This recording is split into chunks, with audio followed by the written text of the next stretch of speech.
சமாதானம் என்பது ஆண்டவராகிய இயேசு கிறிஸ்துவின் பிறப்பிலேயே பின்னி பிணைக்கப்பட்டிருந்தது. எப்படி சொல்லுகிறேன்? அவரை குறித்த பழைய ஏற்பாட்டில் உள்ள முக்கியமான கிறிஸ்துமஸ் தீர்க்க தரிசனம், நமக்கு ஒரு பாலகன் பிறந்தார், நமக்கு ஒரு குமாரன் கொடுக்கப்பட்டார், கர்த்தத்துவம் அவர் தோளின் மேல் இருக்கும், அவர் நாமம் அதிசயமானவர், ஆலோசனை கர்த்தர், வல்லமையுள்ள தேவன், நித்திய பிதா, உச்சத்தை எட்டுவது சமாதான பிரபு. அது மட்டுமல்ல, அவருடைய பிறப்பை அறிவித்த விண்தூதர் கூட்டம், விண்தூதர் சேனை என்ன சொன்னார்கள்? தேவனுக்கு மகிமையும், உன்னதத்தில் இருக்கிற தேவனுக்கு மகிமையும், பூமியிலே சமாதானமும், மனிதர் மேல் பிரியமும். அவருடைய பிறப்பிலேயே இந்த சமாதானம் என்பது வெளிப்பட துவங்குவது நமக்கு பேரூக்கமாயிருக்கிறது. பழைய ஏற்பாடு போராட்டத்தில் ஈடுபட்ட இரு சகோதரர்களை வைத்து துவங்குகிறது, காயின், ஆபேல். புதிய ஏற்பாடோ ஊழியத்திற்கு இயேசுவால் அழைக்கப்பட்ட இரு ஜோடிகளான சகோதரர்களோடு துவங்குகிறது. திருப்புங்கள் திருமறைக்கு, மத்தேயு 4ஆம் அத்தியாயம் 18ஆம் வசனம் முதல் வாசிக்கிறேன். எவ்வளவு அழகாக அந்த புதிய ஏற்பாட்டு பக்கங்கள் துவங்குகிறது என்று பாருங்கள். இயேசு கலிலேயா கடலோரமாய் நடந்து போகையில் மீன் பிடிக்கிறவர்களாய் இருந்த 2 சகோதரராகிய பேதுரு என்னப்பட்ட சீமோனும் அவன் சகோதரன் அந்திரேயாவும் கடலில் வலை போட்டு கொண்டிருக்கிற போது அவர்களை கண்டு, என் பின்னே வாருங்கள், உங்களை மனிதரை பிடிக்கிறவர்கள் ஆக்குவேன் என்றார். உடனே அவர்கள் வலைகளை விட்டு அவருக்கு பின் சென்றார்கள். அவர் அவ்விடம் விட்டு போகையில் வேறே 2 சகோதரராகிய செபதேவின் மகன் யாக்கோவும் அவன் சகோதரன் யோவானும் தங்கள் தகப்பன் செபதேயுடனே படவில் இருந்து தங்கள் வலைகளை பழுது பார்த்து கொண்டிருக்கிற பொழுது அவர்களை கண்டு அவர்களையும் அழைத்தார். உடனே அவர்கள் படவையும் தங்கள் தந்தையையும் விட்டு அவருக்கு பின் சென்றார்கள். பழைய ஏற்பாட்டு துவக்கம் போராட்டத்தில் ஈடுபட்டிருந்த இரு சகோதரர்கள். புதிய ஏற்பாட்டு துவக்கம் ஆண்டவருக்கு ஊழியம் செய்ய இரு ஜோடி சகோதரர்கள், சகோதரர்கள். பிரியமானவர்களே, தேவனுடைய மக்கள் எல்லாரும் சகோதரர்கள், சகோதரிகள். இந்த வார்த்தையை நான் அடிக்கோடு எடுக்கிறேன். All the children of God are brothers and sisters. இந்த அடிப்படை சகோதரத்துவம், brotherhood of all believers என்பது சரிவர திருச்சபை மக்களால் புரியப்படாததாலேயே சபைகளுக்குள் அத்தனை குழப்பங்களும் நிகழ்கின்றன. எடுத்துக்காட்டாக, ஆபிரகாமின் மெய்ப்பருக்கும் லோத்துவின் மெய்ப்பருக்கும் வாக்குவாதம் உண்டாகிறது. மேய்ப்பர்களுக்கு, பாஸ்டர்களுக்கு வாக்குவாதம் உண்டாவது சகஜம்தானே. சோ இவர்களுக்குள் வாக்குவாதம் உண்டாயிற்று. அப்பொழுது ஆபிரகாம் அதை எப்படி தீர்த்து வைத்தார் தெரியுமா? யார் சரி யார் தவறு என்று கவனிக்கவில்லை. நாம் சகோதரர்கள். அங்க முடிஞ்சிருச்சு. அந்த ஒரு ஸ்டேட்மெண்ட்ல எல்லாம் முடிஞ்சிருச்சு. We are brothers. நமக்குள்ள அப்போ வாக்குவாதம் பண்ணக்கூடாது. பிரியமானவர்களே, அநேக ஆலயங்களிலே சில வசனங்களை எடுத்து அந்த ஆல்டர்லேயே அல்லது முன்னாலே எழுதி போட்டிருப்பார்கள். நல்ல வசனங்கள் தான். ஏனென்றால் திருமறையில் உள்ள எல்லா வசனமும் நல்ல வசனம் தான்.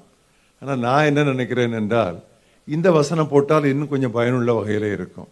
நாம் எல்லாரும் சகோதரர்.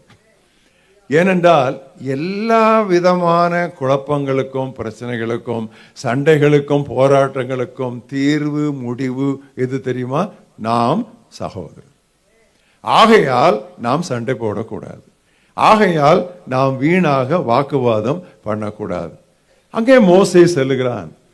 ஒரு எபிரேயன், அங்கே ஒரு எகிப்தியன், அவர்கள் சண்டை போடுவதை பார்த்து எகிப்தியனை அங்கே முடித்து விடுகிறான். அடுத்த நாள் போகும் பொழுது எபிரேயரிலேயே 2 பேர் சண்டை போட்டு கொண்டிருக்கிறார்கள். அங்கேயும் ஆபிரகாமின் அதே ஞான வார்த்தைகளை மோசே பயன்படுத்தினார். அவர் என்ன சொன்னார் தெரியுமா?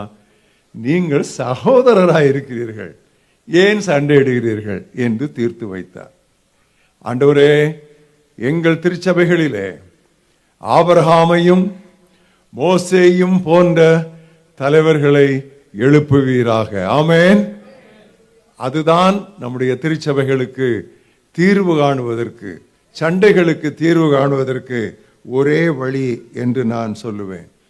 இங்குதான் மூத்த குமாரன், தி எல்டர் பிரதர், அவன் தவறினான். பிதாவின் தந்தையின் அன்பு, ஆனால் இந்த மூத்த குமாரனுடைய மனப்பான்மை ஒன்றுக்கொன்று இரு துருவங்கள் போல் வேறுபட்டிருந்தன. ஆண்டவராய் இயேசு கிறிஸ்து லூக்கா 15ஆம் அத்தியாயத்திலே 3 உவமைகளை கூறினார். ஒன்று காணாமல் போன ஆடு, அடுத்தது காணாமல் போன காசு, அடுத்தது காணாமல் போன மகன். இந்த 3ஐயும் நீங்கள் கவனித்தால், காணாமல் போன ஆட்டை குறித்து 3 வசனங்கள், காணாமல் போன காசை குறித்து 2 வசனங்கள், காணாமல் போன மகனை குறித்தோ 21 வசனங்கள். ஏனென்றால் அங்கே ஒரு முக்கியமான சத்தியத்தை அவர் வலியுறுத்த விரும்புகிறார். இளைய குமாரன் மனம் திரும்பி தந்தையினிடத்திலே வருகிறான். வேலைக்காரரை கூப்பிட்டு மூத்தவன் கேட்கிறான், என்ன சத்தம், என்ன நடனம், என்ன இசை, என்ன கொண்டாட்டம்? உடனே வேலைக்காரர் சொல்கிறார், உங்களுடைய தகப்பனுடைய இளைய மகன் வந்தார் என்று சொல்லவில்லை, உன்னுடைய சகோதரன் வந்து விட்டான் என்று சொன்னார். வெளியே வர, உள்ளே வர அவனுக்கு மனதில்லை. வெளியே பிடிவாதமாக நிற்கிறான். தகப்பன் வெளியே வந்து அவனை பார்த்து, உள்ளே வா, உன்னுடைய சகோதரன் திரும்ப வந்து விட்டான் என்று சொல்லு. 2 இடத்துல நீங்கள் கவனித்தால் அது என்னுடைய இருதயத்தை அதிகமாக உருக்கிற்று. என் இளைய மகன் வந்து விட்டான் என்று சொல்லவில்லை, உன்னுடைய சகோதரன் திரும்ப வந்து விட்டான் என்று சொன்னார். பிரியமானவர்களே, இங்குதான் ஆவிக்குரிய கண்ணோட்டம் நமக்கு தேவை. நம்முடைய திருச்சபைகளிலே இவ்விதமான ஒரு உணர்வு உண்டாகுமானால் நிச்சயமாகவே நாம் உலகத்தில் ஒரு தாக்கத்தை ஏற்படுத்தலாம். ஏன் சொல்லுகிறேன் தெரியுமா? இயேசு சொன்னார், நீங்கள் ஒருவரில் ஒருவர் அன்பாய் இருந்தால் நீங்கள் என் சீடர்கள் என்று உலகம் அறிந்து கொள்ளும்.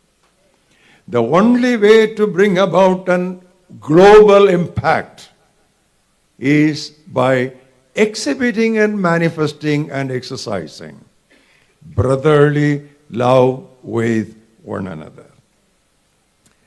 மலைப்பிரசங்கம் 5, 6, 7 மத்தேயு அத்தியாயங்களிலே உண்டு. அதை நீங்கள் வாசித்து பார்த்து நேரம் கிடைக்கும் பொழுது ஒவ்வொரு தலைப்பை குறித்தும் எத்தனை வசனங்கள் என்று எண்ணி பாருங்கள். ஆச்சரியமான ஒரு முடிவுக்கு வருவீர்கள். வேறு எந்த தலைப்பையும் விட சக உறவுகளை குறித்து தான் இயேசு மலைப்பிரசங்கத்தில் அதிகம் பேசியிருக்கிறார். More than any other topic, the Lord Jesus Christ has dwelt at large on the subject of interpersonal relationships. எவ்வளவு முக்கியம் என்று பாருங்கள். எடுத்துக்காட்டாக ஒரு சில வசனங்கள். மத்தேயு 5ஆம் அத்தியாயம் 13ஆம் வசனத்திலே அவர் சொல்லுகிறார், நீங்கள் பூமிக்கு உப்பாயிருக்கிறீர்கள். உப்பானது உவர்ப்பு அற்றுப்போனால் எதினால் அது உவர்ப்பாக்கப்படும் அல்லது சாரமேற்றப்படும் என்று கேட்கிறார். இந்த உப்பு என்றால் என்ன? அதை புரிந்து கொள்ள மார்க்கு 9ஆம் அத்தியாயத்திற்கு வாருங்கள். எப்பொழுதுமே வசனத்தை வசனத்தோடு ஒப்பிட்டு படிக்க வேண்டும். அதற்கு தான் இந்த ஒத்துவாக்கிய அகராதிகளும் ஒத்துவாக்கிய வேதாகமங்களும் நமக்கு பயன்படும். வேதத்தின் ஒரு வசனம் இன்னொரு வசனத்தின் மீது வெளிச்சம் வீசும். வேதத்தின் ஒரு வசனம் இன்னொரு வசனத்தை விளக்கும். The Bible is the Bible's best commentary. வேதமே வேதத்தின் பிரதான வியாக்கியானம். இதுதான் ஒத்துவாக்கிய வேதங்கள் அல்லது ஒத்துவாக்கிய அகராதியினுடைய பயன். மார்க்கு 9ஆம் அத்தியாயம் 49-50 வசனங்கள். எந்த பலியும் உப்பினால் உப்பிடப்படுவது போல எந்த மனிதனும் அக்னியினால் உப்பிடப்படுவான். அது என்ன அந்த உப்பு? உப்பு நல்லதுதான். உப்பு சாரமற்று அல்லது ஓர்ப்பு அற்று போனால் அதற்கு எதனாலே திரும்பவும் நீங்கள் சாரம் உண்டாக்குவீர்கள் என்று சொல்லிவிட்டு இதற்கு விளக்கம் உடனே வருகிறது. உங்களுக்குள்ளே உப்புடையவர்களாயிருங்கள், ஒருவரோடொருவர் சமாதானம் உடையவர்களாயும் இருங்கள். உப்புனாலே நீங்கள் உப்பு என்றாலே அந்த உப்புனா என்னது? ஒருவருக்கு ஒருவர் இருக்கிற சமாதானம். By salt Jesus meant the saltiness of peace that we should exhibit between one another.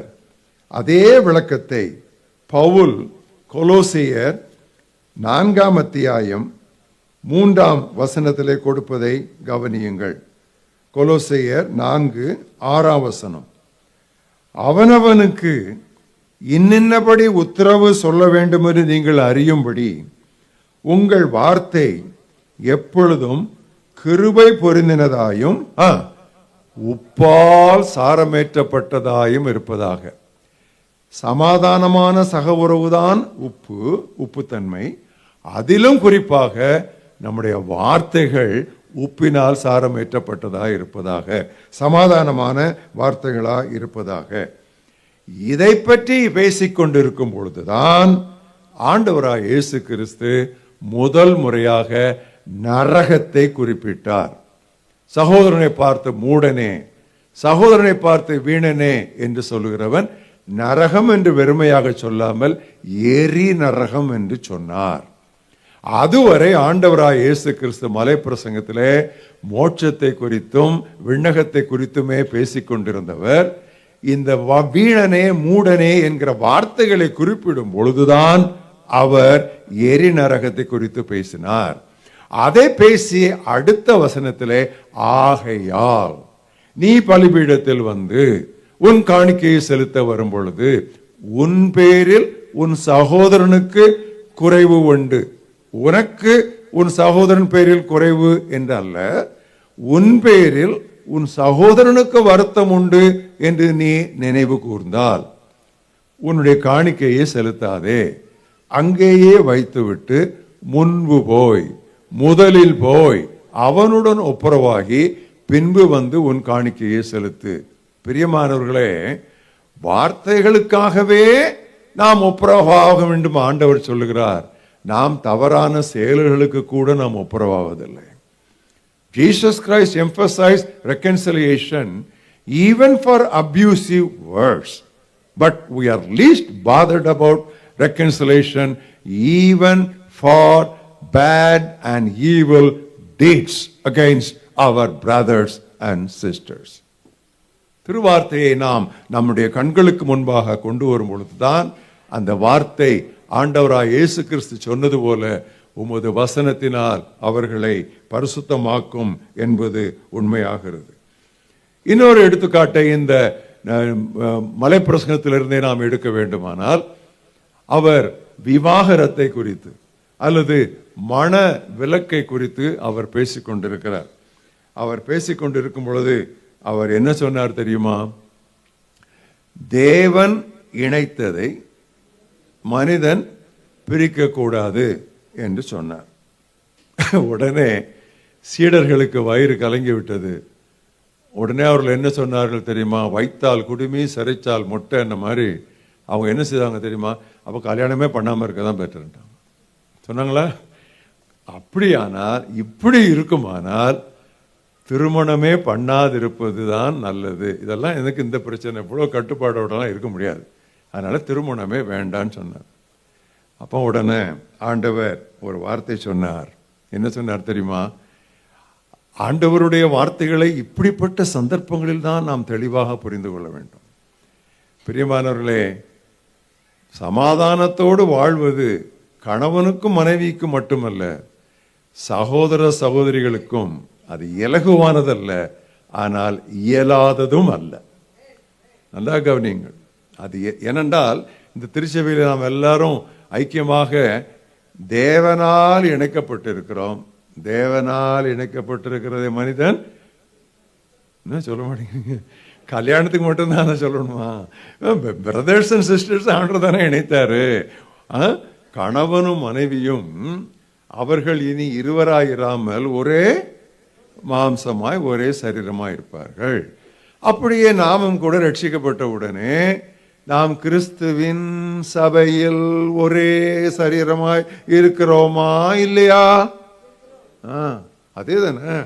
So தேவன் இணைத்து நம்ம இங்கே கொண்டு வந்திருக்கிறார். நான் அந்த வசனத்தை அப்படியே நான் எடுத்து இன்னொரு இடத்துல நான் அதை பதிக்கிறேன். கடினம்தான். சீடர்கள் அன்றைக்கு ஒழுங்காக சொன்னார்கள், இதெல்லாம் ரொம்ப கஷ்டம். நானும் இன்னைக்கு அதான் சொல்றேன், கடினம்தான். அன்புடனும் பாசத்துடனும் ஒற்றுமையுடனும் சமாதானத்துடனும் நெடுகவே விசுவாசிகள் காலத்தை கடத்துவது அவ்வளவு எளிதான காரியம் அல்ல. அது கடினமானதுதான், ஆனால் அது இயலாத காரியம் அல்ல என்பதை நாம் புரிந்து கொள்ள வேண்டும். அதுதான் திருவரையிலே உள்ள முக்கியமான ஒரு சத்தியம். ஆண்டவராய் இயேசு கிறிஸ்து இவ்விதமாக சமாதானத்தை குறித்து பேசிக் கொண்டிருக்கிற காலங்களிலே ஒரு முக்கியமான குறிப்பை திரும்ப திரும்ப அழுத்தினார். அது என்ன தெரியுமா? இனவெறிக்கு அவர் முழுக்க முழுக்க எதிரானவர். அதை கலோக்கியலாக வழக்க சொல்லாக சொல்ல வேண்டுமானால், இந்த ஜாதி பெருமைக்கு, இந்த ஜாதி வேறுபாட்டுக்கு, இந்த ஜாதி பிசாசுக்கு ஆண்டவர் முழுக்க முழுக்க எதிரானவர். நன்றா கவனிங்க. குறிப்பாக நாசரியத்துக்காரங்களும் நாகர்கோயில்காரங்களும் நல்லா கவனிங்க. நான் நாசரியத்துக்காரன், அதனால தைரியமா பேசுறேன். இந்த இனவெறி, இந்த ஜாதி வெறிக்கு நாம் மிகவும் கவனமாக இல்லாவிட்டால் ஆண்டவருடைய உசிதமான நன்மைகளை நாம் இழந்து விடுவோம். இந்த இனவெறி கூடாது என்பதற்காக ஆண்டவர் சில முக்கியமான காரியங்களை நிகழ்த்தினார். அதை வரிசைப்படுத்துகிறேன், உங்களுக்கே அது ஆச்சரியமாக இருக்கும். 100க்கு அதிபதி வருகிறான். வேலைக்காரனுக்கு சுகம் இல்லை.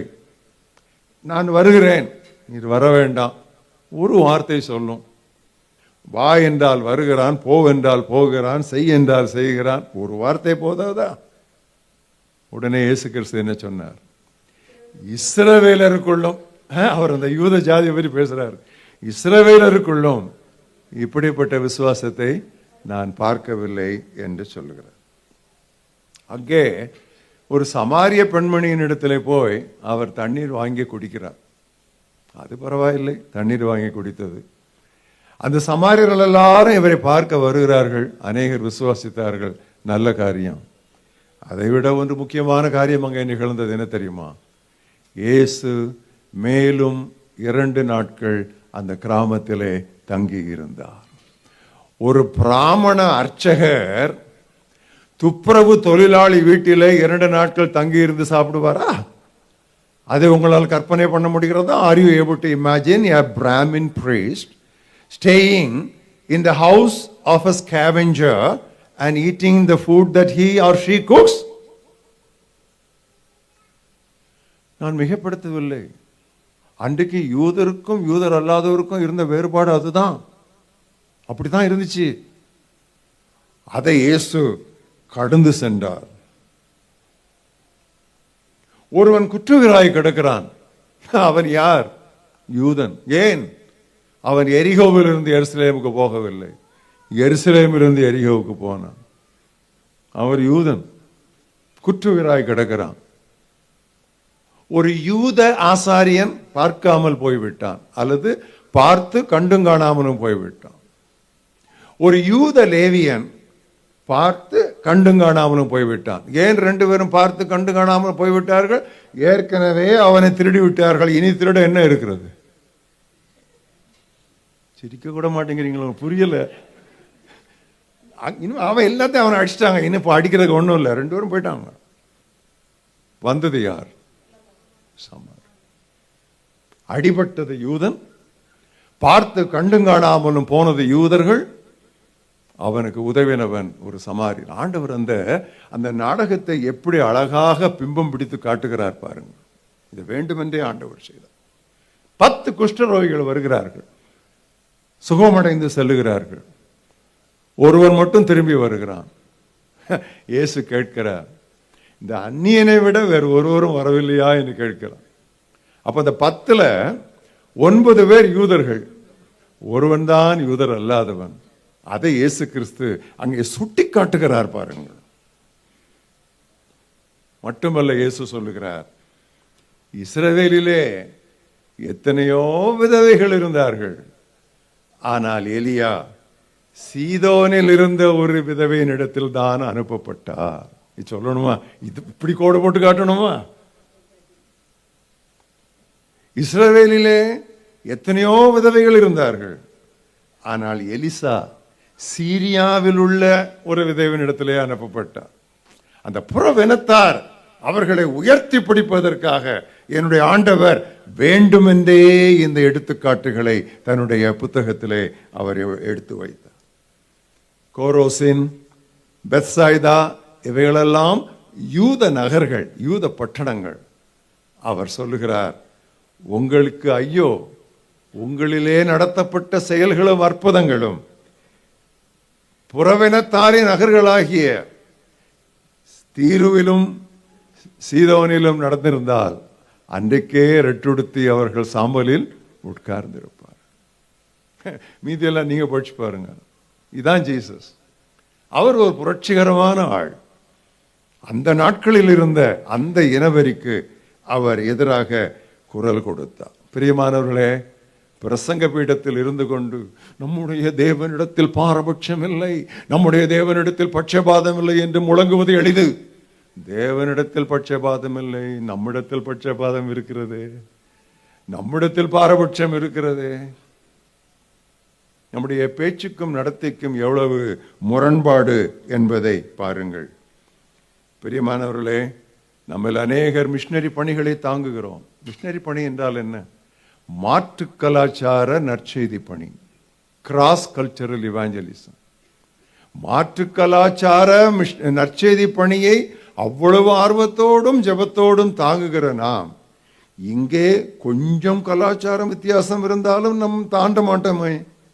நான் சொல்லுகிறேன், those who are not able to think cross culturally inside the church compound should not have no right to talk about cross cultural evangelism in the frontier fields.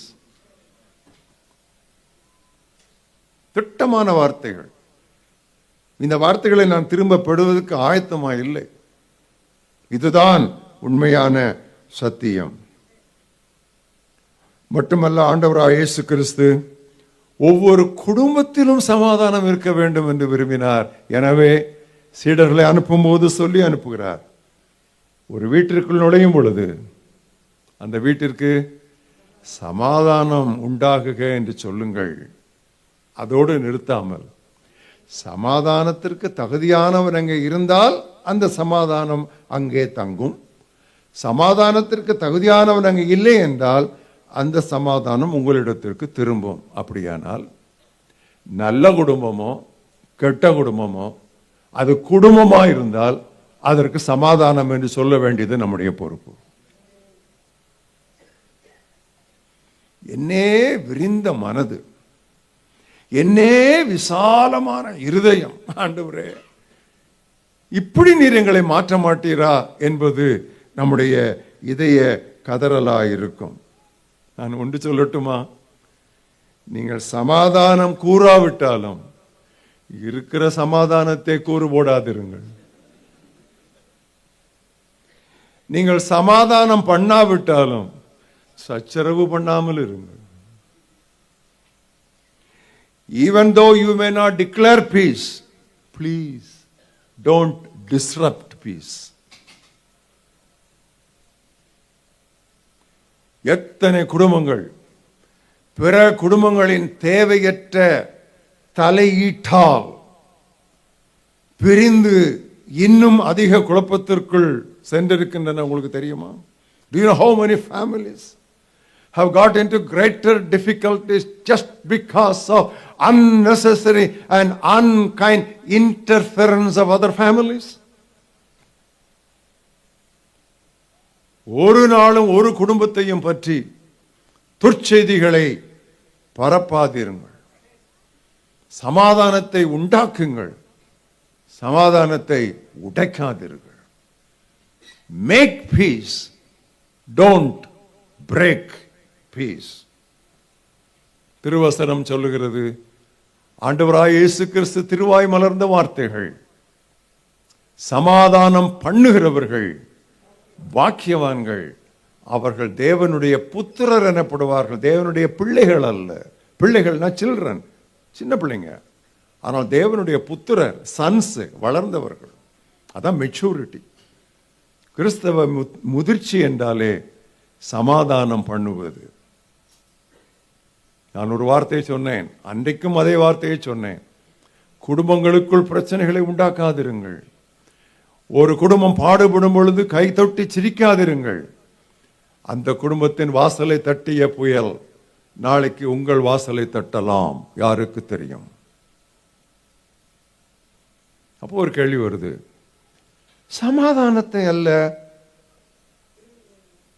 பட்டயத்தையே வாளையே அனுப்ப வந்தேன் என்று இயேசு சொன்னாரே, அதனுடைய பொருள் என்ன?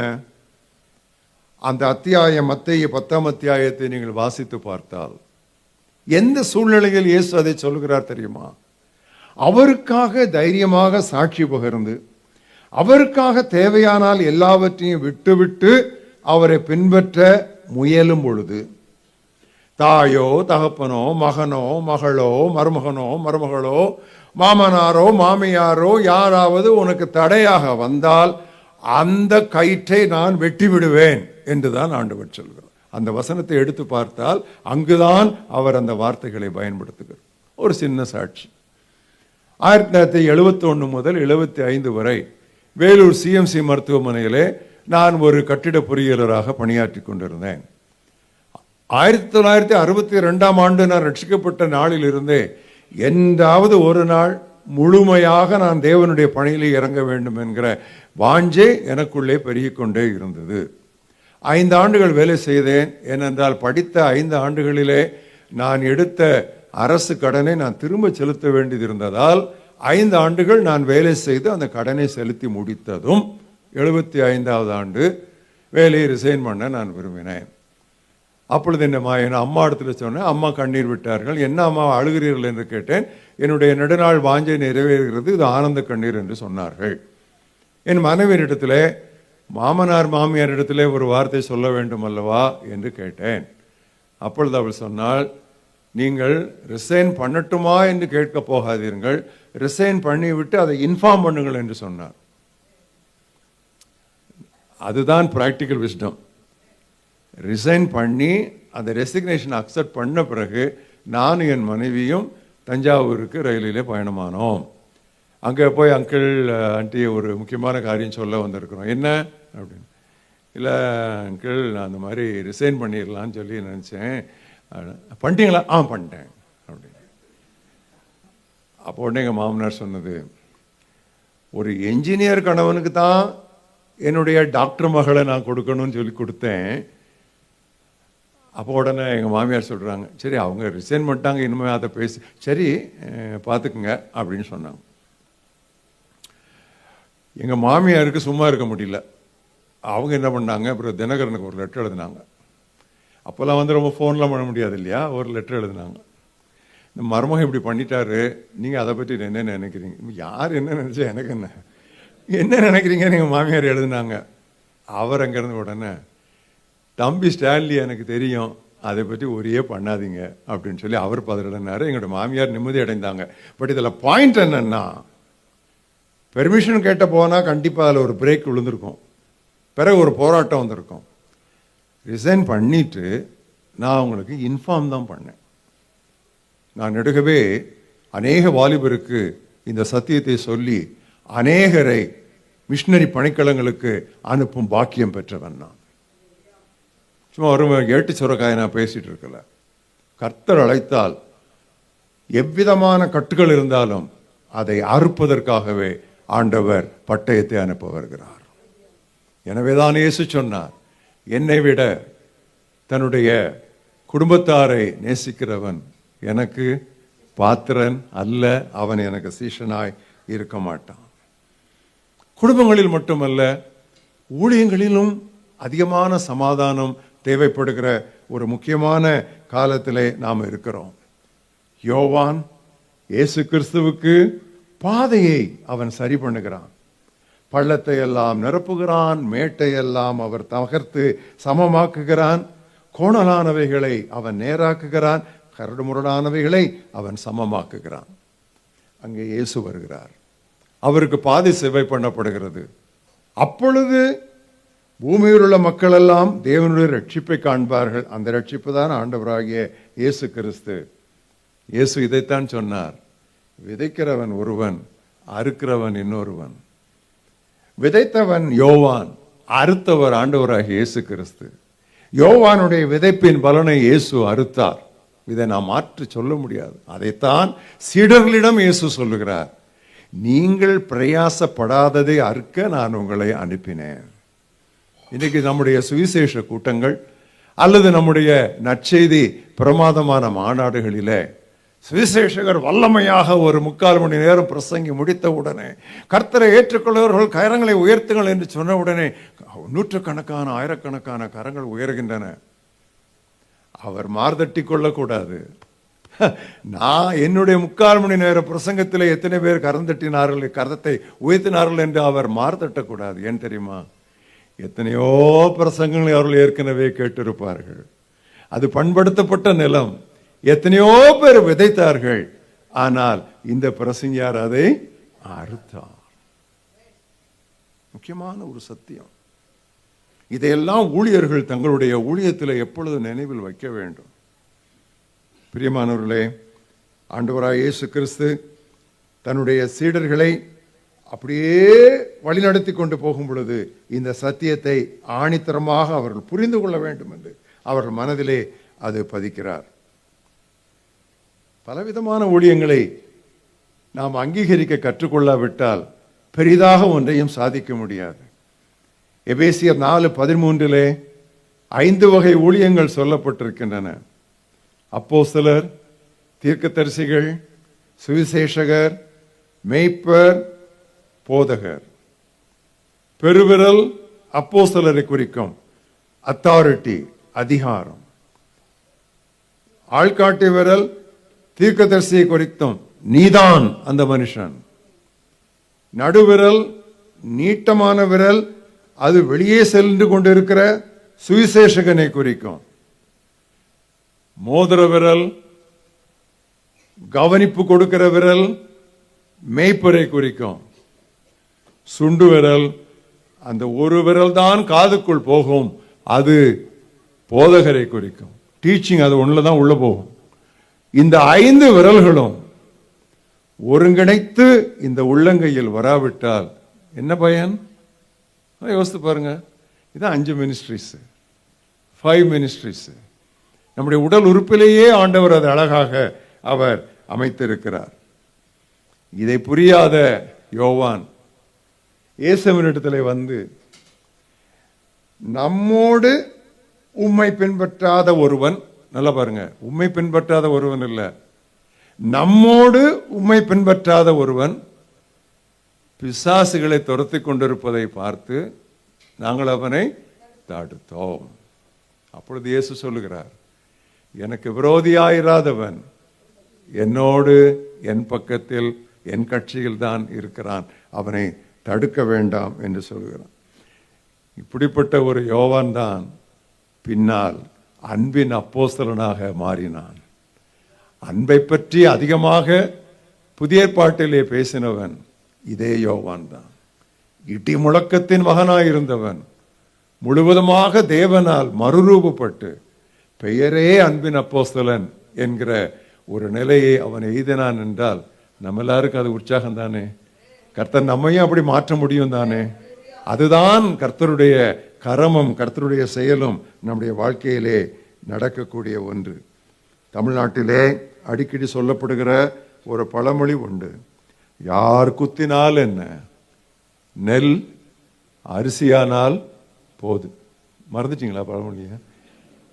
யார் குத்தினால் என்ன, நெல் அரிசியானால் போதாதா? It matters not who pounds the paddy, provided it becomes rice. இது நம்முடைய மனதிலே ஆணித்தரமாக எப்பொழுதும் பதிந்திருக்க வேண்டும். இன்னொரு நேரம் சமாரியவில்லை கிராமத்துக்கு போகிறார்கள்.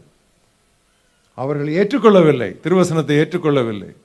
உடனே திருவசனத்தை மேற்கோள் காட்டி, ஆண்டவரே, எலியா செய்தது போல எங்களுக்கு கட்டளையிடும்.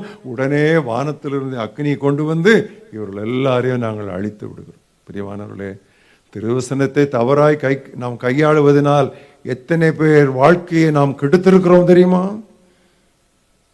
எத்தனை பிரசங்கிமார் திருவசனத்தை திருக்கி பேசுவதால், குறிப்பாக தனிப்பட்ட முறையிலே ஆலோசனை கொடுக்கும் பொழுது திருவசனத்தை தெளிவாக கொடுக்காததால் எத்தனையோ தனிநபர்களுடைய வாழ்க்கை சின்ன பின்னமாக சிதறி இருக்கிறது. அதை நான் கண்டிருக்கிறேன். இந்த சீஷைகளை பாருங்க, ஒன்று பிரசங்கம் பண்றவன நிறுத்திடணும், அல்லது மக்களை அழிச்சிடணும். பாருங்க, அவங்க அடுத்தடுத்து அப்படியே வர்றாங்க. அதுவும் அடுத்தடுத்த அத்தியாயத்தில் வருது. இதுதான் அந்த சீஷர்களுடைய ஒரு நிலைமையாக இருந்தது.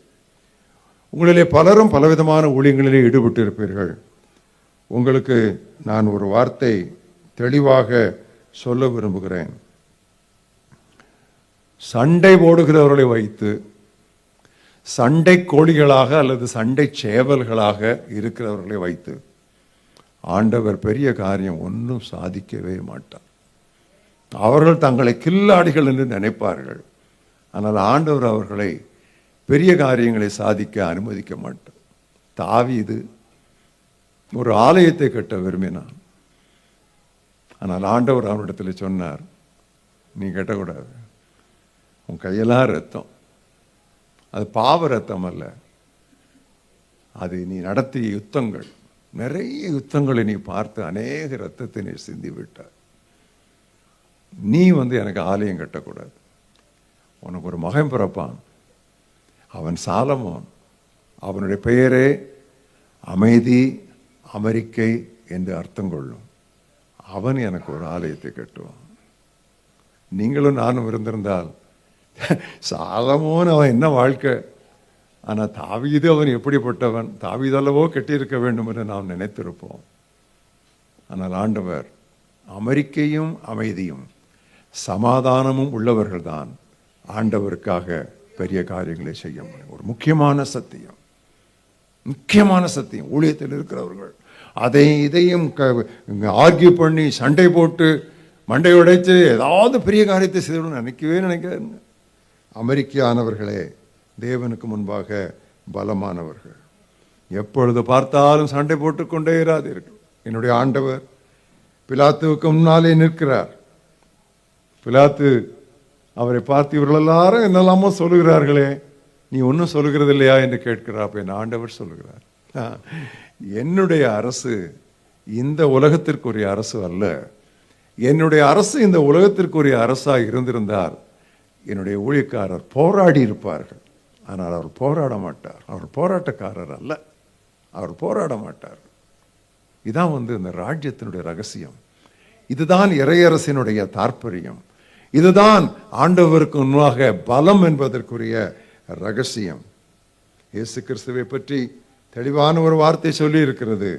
அவர் வாக்குவாதம் பண்ண மாட்டார், அவர் கூக்குரலிட மாட்டார், தெருவிலே சத்தத்தை உயர்த்த மாட்டார்.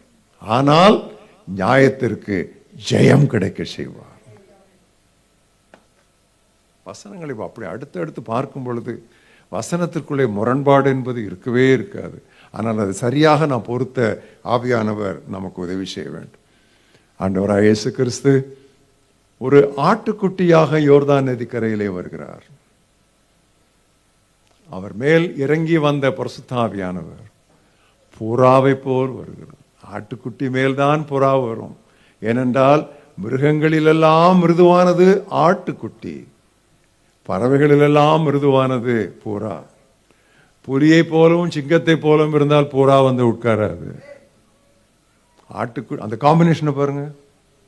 Tau and a lamb. நீ எப்படி இருக்கிறோம்? நம்ம இந்த சாந்தமுள்ள ஆட்டுக்குட்டியை போல் இருந்தால் ஆவியானுடைய செயல்பாடு உங்கள் வாழ்க்கையிலே அதிகமாக காணப்படும். சமாதானம் என்று சொன்ன உடனே போராட்டமே இருக்காது என்று நாம் சொல்ல முடியாது. போராட்டம் இருக்கும். பவுல் அழகாக ரோமருக்கு எழுதினார், சமாதானத்தின் தேவன் சீக்கிரமாக சாத்தானை உங்கள் கால்களின் கீழ் நசுக்கி போடுவார். எந்த தேவன்? சமாதானத்தின் தேவன். நடப்பது என்ன? போர். புரியுதா அந்த காம்பினேஷன்? சமாதானத்தின் தேவன் சாத்தானை சீக்கிரமாக உங்கள் காலின் கீழே நசுக்கி போடுவார். கிரஷிங். அப்போ போராட்டம் இருக்கும். பட் ஆனால் அது சமாதானம், அது ஓங்கி நிற்கும். இயேசுவின் வாழ்க்கையிலே போராட்டம் இல்லாத வேளையே கிடையாது. பெரிய புயல் அலைமோதி கொண்டிருக்கிறது. ஆனால் அவர் அடித்தட்டிலே தலையணை வைத்து படுத்துக் கொண்டிருந்தார் என்று இருக்கிறது. சாதாரண படுக்கல, தலையணை வைத்து அவர் படுத்துக் கொண்டிருந்தார், நிம்மதியாக இருந்தார். பாட்டு சொல்லும், திரையுலக பாட்டு, புயலுக்கு பின்னே அமைதி என்று சொல்லும். ஆனால் என்னுடைய ஆண்டவர் புயல் அடிக்கும் போதே அமைதி. Calm when there is storm, not calm after the storm. இதுதான் கிறிஸ்டியானிட்டி. இதுதான் கிறிஸ்து தருகிற சமாதானம். பிசாசானவன் யூதாசுக்குள் நுழைந்து விட்டான். அவன் போய் தன்னுடைய பணத்தை வாங்க சென்று விட்டான். அதை அறிந்த இயேசு உடனே தன்னுடைய மேலாடையை கழற்றி ஒரு துண்டை எடுத்துக்கொண்டு சீடருடைய பாலத்தை கழுவினார். ஏன்? பிதாவானவர் எல்லாவற்றையும் தன்னுடைய கையிலே ஒப்படைத்திருக்கிறார் என்பதை அவர் அந்த நேரத்திலே உணர்கிறார். காட்டி கொடுக்கிறவன் காட்டி கொடுக்கட்டும், ஆனால் பிதாவானவர் என்னிடத்தில் எல்லாவற்றையும் ஒப்பு கொடுத்தார். நான் அவரிடத்திலிருந்து வந்தேன், அவரிடத்திற்கு போகிறேன். அமைதி. கூலா இருந்தார் ஜீசஸ். கூலா இருந்தார்.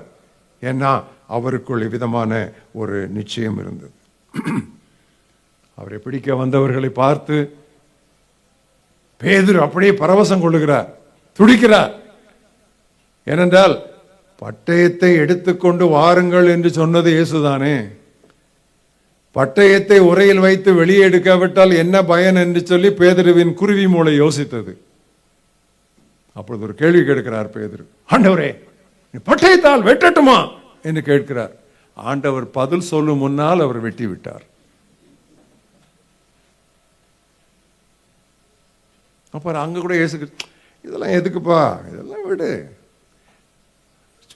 ரிலாக்ஸ். அமைதி, அடக்கம், அமெரிக்கை. என்ன ஒன்றும் பேச மாட்டேங்கிற? உன்னை விடுவிக்க எனக்கு அதிகாரம் உண்டு, சிலுவையில் அறையும் அதிகாரம் உண்டு. என்ன சும்மா அப்படி நிற்கிற? என்ன நினைச்சிட்டு இருக்க?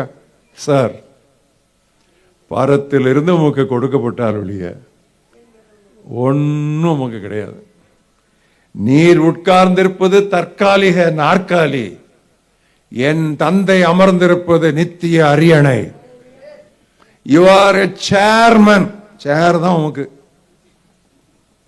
But for me, I have my father on the throne. சேர் முக்கியமா, த்ரோன் முக்கியமா? அதான் சொன்னார் அவர். எல்லாம் ஒன்றும் பரவாயில்ல அப்படின்னு சொல்லிட்டு he was perfectly relaxed. பதட்டமின்றி இருந்தார்.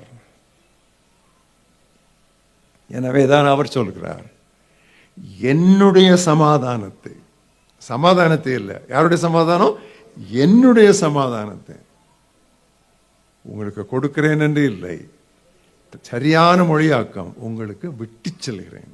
நான் இந்த உலகத்தில் சமாதானம் அனுபவிச்சிருந்தேன்ல, எல்லா சூழ்நிலையும் எவ்வளோ கூலாக இருந்தேன்ல, அந்த சமாதானத்தை ஐ லீவ், ஆங்கிலத்தில் அழகாக இருக்குது, அந்த தப்பா நீ வச்சிக்கன்னு சொல்லி அந்த சமாதானத்தை நான் விட்டு போகிறேன், விட்டு செல்கிறேன் என்று சொன்னேன். உலகம் தருகிற சமாதானம் அல்ல. உலக சமாதானம் என்ன? நல்லது நடப்பதால் சமாதானம். இயேசு தருகிற சமாதானம் கெட்டது நடந்தாலும் சமாதானம். What the world gives is because of peace, but what Jesus promises is in spite of peace. புரிகிறதா உங்களுக்கு? இதுதான் இயேசு கொடுக்கிற சமாதானம். கடலாழத்திலே மேலே அலை மோதிக்கொண்டிருந்தாலும் கடலாழத்திலே ஒரு அமைதி இருக்கும். The depth of the sea. அதுதான் இயேசு நமக்கு அருளி செய்கிற சமாதானம். தன்னுடைய வாழ்க்கை முழுவதிலும் நம்முடைய ஆண்டவர் சமாதானம் பண்ணுகிறவராகவே இருந்தார். எப்பொழுது பார்த்தாலும் மக்களை பார்த்து சொல்லுவார், உங்களுக்கு சமாதானம், உங்கள் இருதயம் கலங்காதிருப்பதாக. இது கிறிஸ்துமஸ் காலம். வேதநாய சாஸ்திரியார் இந்த காலத்திலே பாடுவதற்கு நமக்கு அழகான ஒரு பாடலை கொடுத்தார். அது எப்பொழுதும் பாட வேண்டிய பாடல். சமாதானம் ஓதும் இயேசு கிறிஸ்து இவர்தான், இவர்தான், இவர்தான், இவர்தான் நமதாதி பிதாவின் திருப்பாலர் இவர், அனுகூலர் இவர், மனுவேலர் இவர், சமாதானம் போதும் இயேசு கிறிஸ்து இவர்தான், இவர்தான், இவர்தான், இவர்தான். எங்கும் இயேசு சென்ற விடமெல்லாம் சமாதானத்தை அவர் உண்டாக்கினார். ரெண்டு பொலிட்டிக்கல் அரசியல் விரோதிகள், ஒன்று பிலாத்து, அடுத்தது ஏரோது. பிலாத்து ஏரோதினிடம் அனுப்பினான், ஏரோது பிலாத்திடம் அனுப்பினார். என்னுடைய வேதம் சொல்லுகிறது, அன்றைய தினமே விரோதிகளாகி இருந்த இருவரும் சிநேகிதரானார்கள். கருணாநிதியும் ஜெயலலிதா சிநேகிதரானா உங்களுக்கு எப்படி இருக்கு அந்த நியூஸ்? அது யாரால சிநேகிதரானாங்க? இயேசு கிறிஸ்து வந்தா தான் அது வரும். பாருங்க, அந்த ரெண்டு பேரையும், இது ரெண்டும் அந்த மாதிரி பொலிட்டிக்கல் ரைவல்ஸ். ஏருக்கு மாறாதான் பேசுவாங்க, செய்வாங்க. ஆனால் இயேசு கிறிஸ்து அங்கும் இங்கும் நடமாடிய பொழுது அவர்கள் இருவரும் அன்றைக்கு சிநேகிதர் ஆனார். பிரியமானவர்களே, நீங்கள் பிரச்சனைகளுக்கு தீர்வாயிருங்கள், பிரச்சனைக்கு காரமாயிராதிருங்கள். Be a solution to problems and don't be a cause for problems. சமாதானம் பண்ணுவது அவ்வளவு எளிதான ஒரு காரியம் அல்ல. ஏன் தெரியுமா? உலகம் சமாதானத்தை விரும்பாது. இதை சங்கீதக்காரன் தன்னுடைய 120ஆம் சங்கீதத்தில், மிக அழகான ஒரு சங்கீதம், சங்கீதம் 120 5 முதல் 7 அந்த வசனங்களை நான் வாசிக்கிறேன், பாருங்கள். சமாதானத்தை பகைக்கிறவர்களிடத்திலே என் ஆத்துமா குடியிருந்தது போதும். நான் சமாதானத்தை நாடுகிறேன், அவர்களோ நான் பேசும்போது சண்டைக்கு ஆயத்தப்படுகிறார்கள். உலகத்தில் சமாதானம்னு யூஎன்ல பேசுவாங்க, அங்கே நேட்டோவில் பேசுவாங்க, எல்லா இடம் பேசுவாங்க. ஆனால் சமாதானம் என்று அவர்கள் பேசுவார்கள், ஆனால் சமாதானத்துக்கு அவர்கள் எதிரடையாக இருப்பார்கள். ஏன் தெரியுமா? ஒரு இஎன்டி ஸ்கேன் எடுத்து வச்சிருக்கிறோம், பாருங்க. ரோமர் 3:13-14 மக்களிடத்தில் ஏன் சமாதானம் இல்லை என்பதற்கு ஒரு முக்கியமான காரியத்தை பவுல் அழகாக ஒரு இஎன்டி ஸ்கேன், தொண்டை நாக்கு, அது என்ன தொண்டை நாக்கு வேற என்ன, மூக்கு, அதில் அவர் எழுதி வச்சிருக்கிறார் பாருங்க. ரோமர் 3ஆம் அத்தியாயம், எவ்வளோ அழகா அந்த காலத்திலேயே அவர் அதை போட்டு வச்சிருக்கிறார். எனக்கு ரொம்ப ஆச்சரியமா இருந்துச்சு அதை வாசிக்கும் போது. அவர்கள் தொண்டை திறக்கப்பட்ட பிரேத குழி, தங்கள் நாவுகளால் வஞ்சனை செய்கிறார்கள், அவருடைய உதடுகளின் கீழ் பாம்பின் விஷம் இருக்கிறது, அவர்கள் வாய் சபிப்பினாலும் கசப்பினாலும் நிறைந்திருக்கிறது. ஏன் தெரியுமா? 17ஆம் வசனம், சமாதான வழியை அவர்கள் அறியாது. என்னெல்லாம் சொல்லியிருக்கு? தொண்டை, நாக்கு, உதடு, வாய். Perfect ENT scan. இதுதான் இந்த உலகம். இப்படி தான் இருப்பாங்க. காரணம், அவர்கள் சமாதான வழியை அறியாதிருக்கிறார்கள். வாக்குவாதம், பொறாமை, சகிப்பின்மை, எதிர்ப்பு, பிரிவினை, கொடூரம், பகை, கசப்பு, புறங்கூறுதல், துர்ச்செய்தி பரப்புதல், பயங்கரவாதம், இதுதான் நம்முடைய பத்திரிகைகளை நிரப்பி வருகின்றன. ஆனால் சமாதான பிரபுவை பின்பற்றவர்களாகிய நாம் எப்பொழுதும் சமாதானம் என்கிற காலணிகளை அணிந்து கொண்டு சுவிசேஷத்தை எடுத்துக்கொண்டு மக்களிடத்திலே சென்றால் சமாதானம் உண்டாக்குவோம். ஏன் தெரியுமா? தேவனோடு சமாதானமாகாதவன் மனிதரோடு சமாதானமாய் இருக்க மாட்டான். எனவே தான் திருவசனம் சொல்லுகிறது, ஒரு மனிதனுடைய வழிகள் தேவனோடு செம்மையாயிருந்தால் அவனுடைய சத்துருக்களும் அவனோடு சமாதானமாகும்.